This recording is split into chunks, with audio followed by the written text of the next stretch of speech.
so pleased to have Jackie join me now from her home in Idaho. And Jackie, I was saying on a meeting a little bit earlier, if you want to feel like you haven't really done anything with your life, look at yours.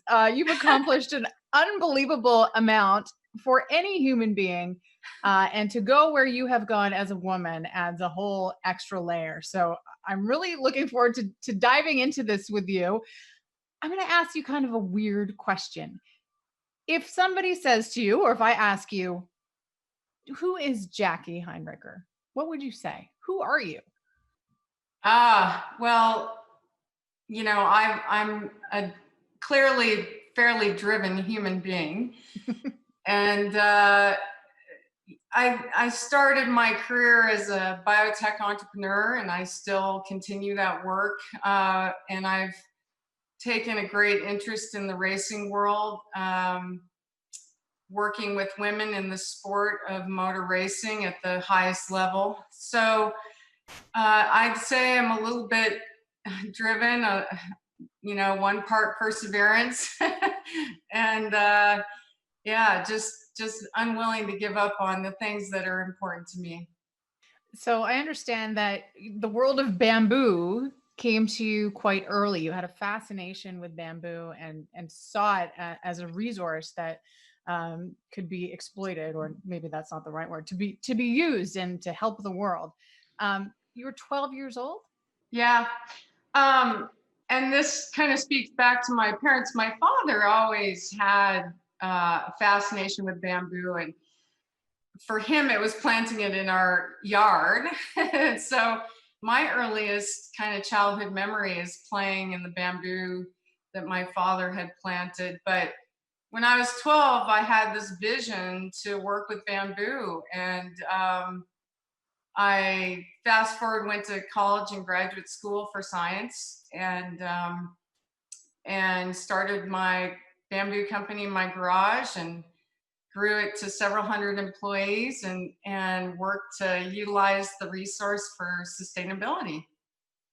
So that's a seed of an idea, no pun intended, that happens at a very early age. To be clear, race car driving was not in your sights yet, correct? No, I mean, I skied, and as they say, I was kind of a knucklehead my whole life, skateboarded, skied. But I was pretty embedded in my company, and I had an opportunity to get in a car at a car program. And up to that point, I'd driven my old Ford pickup truck to and from my office for, I don't know, 15 years. And even though I didn't want to go, I did go, and it was mostly guys. But I really enjoyed the challenge and stepping outside the box. And so it really helped me to think about doing something kind of exciting and change up my life a little bit. And I went on to go to Skip Barber Racing School and raced in several series. And just I think as a CEO, it presented a challenge to me that was really cool, and one that I think has a really good impact on how you think. So it was a great challenge for me. I'm going to backtrack a little bit more because I think that there are other sort of points that punctuate your life that are important to note. Um, you served with the Air Force, is my understanding. So at the age of 17. So what made you decide to do that? I was literally I lived at that time in Summit County, Colorado, skiing, and it was kind of clear to me that maybe that was not, being ski bum on my resume was not necessarily the most productive. And I had an interest in serving the country. And so at a young age, I got my parents' permission and signed up for the Air Force and worked as an Air Force medic in Panama for my entire tour. And it was really such a fantastic thing. You know, people talk about making your bed, and the values that are instilled. It was a big jump to go from ski bum to military, but I learned so much and I gained so many of the values that I have today. So it was very rewarding professionally for me. So I'm definitely seeing a common theme of sort of jumping into things, sort of head first, going all the way, and then you get your master's, and then your biotech firm, which is no small deal. You employed hundreds of people. So we'll get back to the world of racing because I think it's one thing to give it a try and to like it, and then it's another thing to once again dive into it. So what's the chronology there? You decide you like it, and then you want more. Well, I raced. I wasn't, I was never going to be a professional racer per se. Once you reach a certain age, you're known as a gentleman driver. Mhm. There are notable gentleman drivers like Paul Newman and Steve McQueen. But I really got into racing and took it very seriously and spent years racing different series. And really got a chance to digest the business side of racing and had sort of watched the top women in racing and how they were, progressing or where they were going or weren't going, more importantly. Mm. And I had this idea a couple years ago to try to put together the top team of female drivers in the world from 5 different countries and go and compete in the top sports car racing series in the world. And we did in 2019, and we were the first team of women drivers to compete in that series in its 50-year history. And I know you had a top 10 finish, Correct. and but the team is no more. So let's. I want to talk about some of the challenges you encountered because there's a great article in the New York Times where you said that you felt like there would be some sponsors that would just start to jump at the chance. You thought you'd have tampon ads and all of these sort of female focused advertisers and sponsors jumping on this opportunity. And who came forward? It was actually Caterpillar. So, I mean, in sort of a broader theme, like why do you think that didn't happen? Why do you think that some of those brands didn't embrace this? Well, first of all, it's hard to get any viewership for women in sports. I mean, that's Mhm. first and foremost. In the case of racing, it's so traditionally a male-dominated sport that at the time those companies didn't see that their demographic participated in that kind of viewership, and the companies that did support racing, they feel like their demographic are male, so we kind of fell into a strange gap. And I was incredibly thankful to have Caterpillar come on board because it gave us the opportunity to go and challenge the series. And it's literally the only sport that allows men and women to compete head to head. So Mm. it's been very important to me. And it was a disappointment that we weren't able to continue on with that partnership. But, we're flat out right now looking for allies. So Mhm. it's just, it's something you can't, you just can't give up on, because if you do, you lose, I think, the momentum that needs to be there. If we're going to have competition, we need to have the top athletes competing against each other. Talk to me about how the reception when you wanted to get into the world of ownership of a team. How were you greeted in that world? Well, look, it's earned. Anything like this is earned. You have to, I've spent a lot of years around racing. I've raced cars. I'm also an entrepreneur, so I bring a lot of business experience to this table. And so I was lucky enough to be mentored by one of the big teams in racing, which is the Meyer Shank organization. And Mike Shank is just a remarkable, forward-thinking human being. And so, you know, I would say the reception's been great. And in fact, I mean, I believe clearly that everybody feels it is so important to have someone in my shoes pushing really hard to have a woman owner in the sport, because there is not one in the entire globe. So, uh, if you, Whoa. I think it's really, I mean, you're talking about the big teams like Penske and Ganassi, and, you know, it's scary to walk into pit lane and, and, but I also feel like, no one's not supportive. I think it's up to me though to find the allies to make it possible, and that, I think those are the biggest challenges, just getting those partners to identify that with this idea, and that it's the time's come, the time Mhm. has clearly come. What about the drivers on your team? They're still on your team, but there is no all women team competing right now.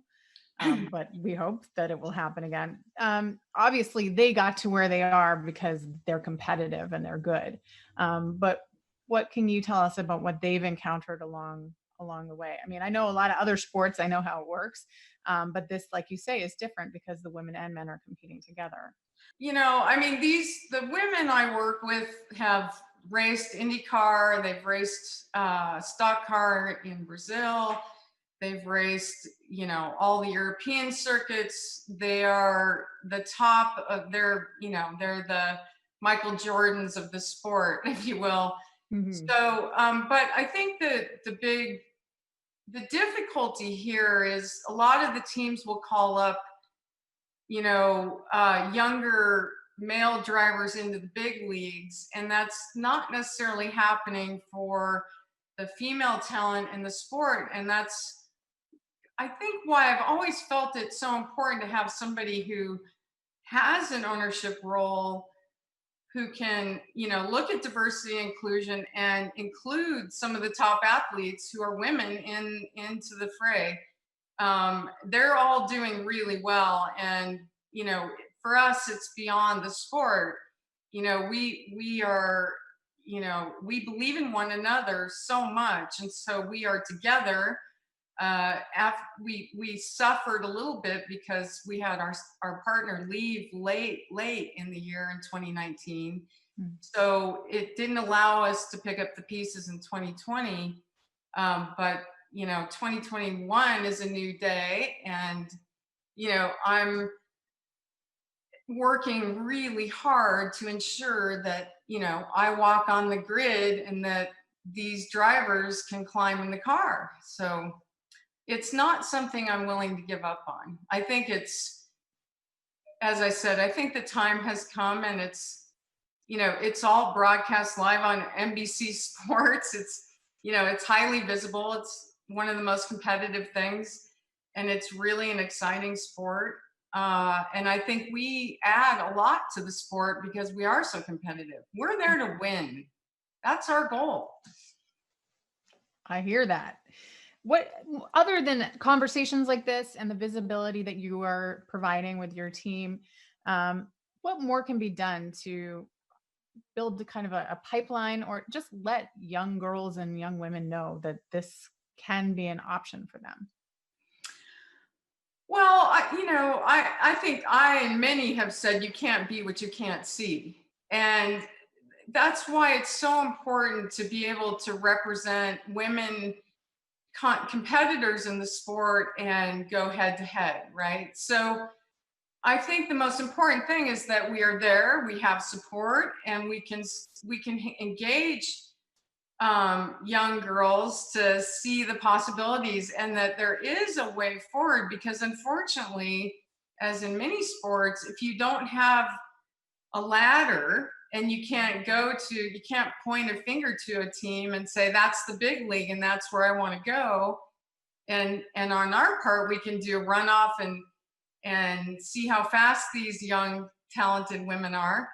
But again, it's really being able to go there, represent, and I mean, this is bringing diversity to the grittiest lane on earth, which is pit lane. And I think it's what we're doing goes way beyond pit lane, and I think it's exemplary, and I think that's what helps bring that sense to uh, motivate young girls. I mean, racing's as much about racing as it is science and engineering. So it's a really exciting thing for girls to see, right? Well, you're putting yourself out there as a role model just by virtue of doing what you're doing. But you've also now joined up with an organization, She Is, which I know and love very much, designed to help promote women in sport and build. What appeals to you about an organization like that? It's an incredible, She Is an incredible organization, uh, a nonprofit organization. You know, Brenda Andrus is pushing it very hard. And what I love about it is this idea that they're working extremely hard to get women more viewership in sports across all sports. And, you know, talk about partnership. If you know, this is the kind of thing where you can hit on so many different sports, whether it's hockey or basketball, and they work with the biggest athletes. And so I'm just really proud to be part of something, because this is part of the thing I'm trying to do, which is get more viewership and change the demographic a little bit. And so She Is just a remarkable organization doing the right things and very deserving of great partners. I agree. Okay, I'm going to leave you with a final question that we ask all of our guests, which is, what would you say to a young Jackie Heinricher? What's your advice to her? Oh my gosh. Uh, don't do anything different. That's awesome. I love that. That's so perfect. I'm telling you, I'm going to be tuning in to Team Heinricher. I am. Thank So you so much, Tara. And I'm so honored to be part of what you're doing, giving visibility to stories that, you know, need to be told. And you and I both know there's many of those, and it's time for them to be told. So thank you so much for having me here. we're very proud to tell yours. Thank you. Thank you.